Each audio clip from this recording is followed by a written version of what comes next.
are increasing numbers of young British Muslims wearing the niqab of their own volition, not forced to by husbands or fathers.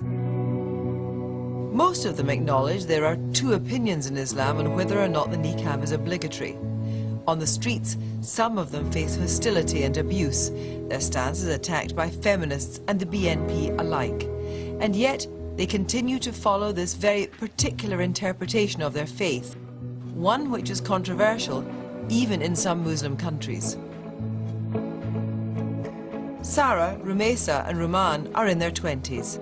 They were brought up in Britain and university educated. Rumesa is in a professional job. As adults, they took the decision to wear the niqab. None was married at the time. They're part of a new generation of women committed to defending their right to wear the veil. I started wearing the niqab about 8 years ago in the first year of me being in university. My decision to wear the niqab was to help me in my religion, as I saw it as an act of worship.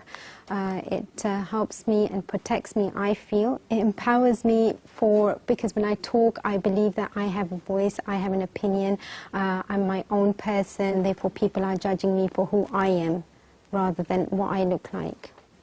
I've been wearing the niqab now for almost 4 years.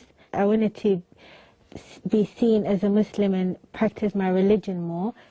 I've been wearing the niqab, or the face veil, for approximately 8 years. I see the veil as a form of liberation because it says, judge me for who I am and not for what I wear.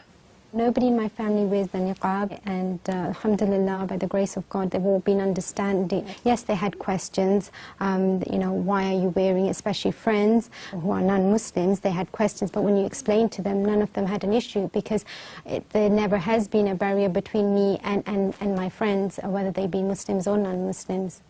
My mother doesn't observe the niqab now, but she wears the hijab.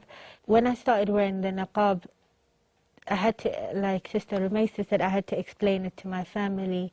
My mum was more concerned with the safety. Maybe people attack me based on how I'm dressed, you know. And my brother thought I was following a culture as opposed to the religion. So he questioned that, and I explained it to him, and he was accepting. No, my mother doesn't wear the veil. And my family, generally, they're very supportive. Other cousins, they were quite shocked because I didn't really discuss with anyone that I was going to wear the veil.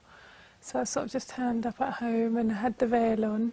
But they're really happy and, you know, very protective. And obviously they had their concerns in case I went outside and there was any verbal abuse or any physical abuse.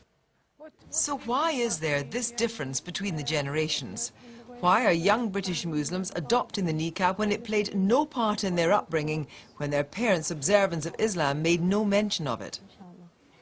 They came here, their purpose was to earn a better livelihood and, you know, and make money and give a better life to their children. But now the thing is, we are born and bred here. And their aim was to, you know, was to come here, work, fit in with the society, and we are saying, hang on, we are born here, we are part of the society. I see myself as British. I'm so sure these sisters here see themselves as British. So, you know, 20 years ago, yeah, okay, fair enough, you wouldn't see a lot of people wearing niqab, would have been virtually non-existent. 5 years, 10 years ago, 1, 2 people wearing it. Nowadays, out on the streets, 10, 20 people wearing it. People perhaps feel more comfortable in expressing their religious beliefs or their sexual orientation or their, you know, whatever it could be, whatever differences it could be from what society would class as norm now than they would 20 years ago. Why do we have to have the need to explain ourselves? If someone who doesn't wear much clothing can go out freely and not have to explain why she wears a miniskirt only or why she wears a bikini only, why should we explain ourselves? We're British born, we were born here, we grew up here, we should have the same rights as other faiths and other people.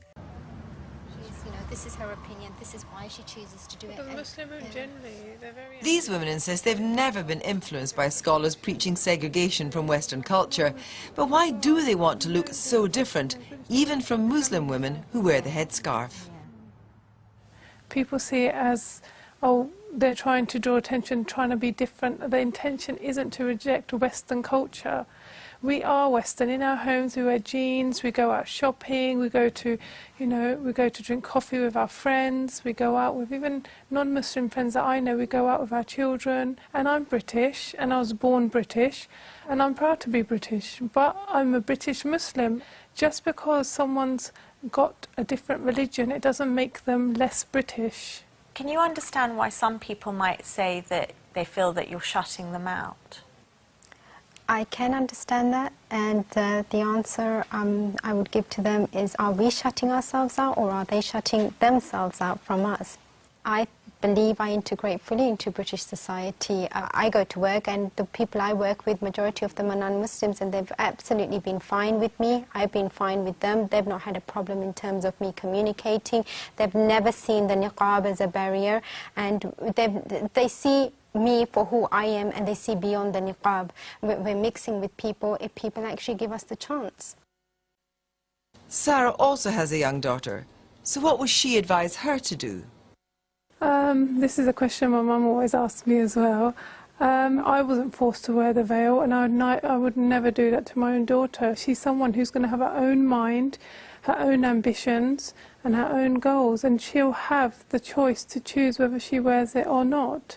And it's not something I would personally impose on her.